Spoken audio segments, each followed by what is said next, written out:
গুনার কথাগুলো স্মরণ করবেন, আল্লাহরে বলবেন, আল্লাহ আমি ছাড়া তোমার অনেক বান্দা আছে, তুমি ছাড়া আমার আর কেউ নাই। এভাবে যত ছোট করে নিজেকে উপস্থাপন করা যায় দোয়াতে, এই দোয়া কবুল করে নেবে কে? নামের আগে আলহাজ লাগাবেন না।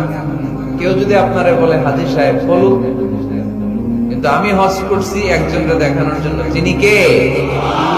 আল্লাহ। এজন্য ইখলাসটা বড় জরুরি।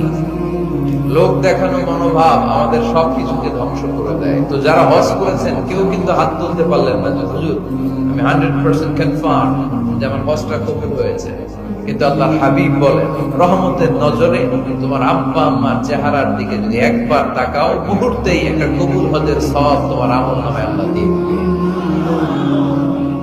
চিল্লায় পড়েন আল্লাহু আকবার। এজন্য আব্বা আম্মার থেকে দোয়া নেওয়ার দরকার আছে না নাই? দোয়া চাইবেন, দোয়া চাইবেন। মায়ের মর্যাদা অনেক বেশি, বাবার চেয়ে 3 গুণ বেশি, কমসে কম। কয় গুণ বেশি? মা মা মা, তারপর বাবা, 3 বার মা। কয়বার মা? একবার বাবা। তার মানে মাকে ইসলাম দিয়েছে স্বর্ণ পদক, দিয়েছে রৌপ্য পদক, দিয়েছে ব্রোঞ্জ পদক, আর বাবাকে দিয়েছে সান্ত্বনা পুরস্কার। আমরা এটা নিয়ে খুশি, ঠিক কিনা? তাহলে মাকে 3টা পুরস্কার, স্বর্ণ পদক মা, রৌপ্য পদক মা, ব্রোঞ্জ পদক মা, বাবার দিছে কি? সান্ত্বনা পুরস্কার। এজন্য মায়ের মর্যাদা বেশি। লাউ কাতা'তা জিলদাক, চামড়া কেটে যদি মায়ের পায়ের জুতা বানিয়ে দাও। ছোটবেলা যে মায়ের মুখের দুধ খেয়েছো, আল্লাহর হাবিব বললেন 1 ঢোক দুধের শোধ আদায় হবে না, ঠিক কিনা?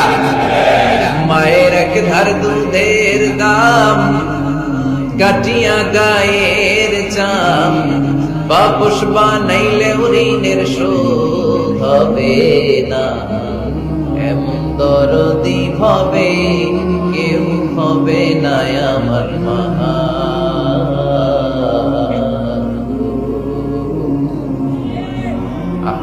যাদের মা নাই তারা জানে মা না থাকার কি জ্বালা।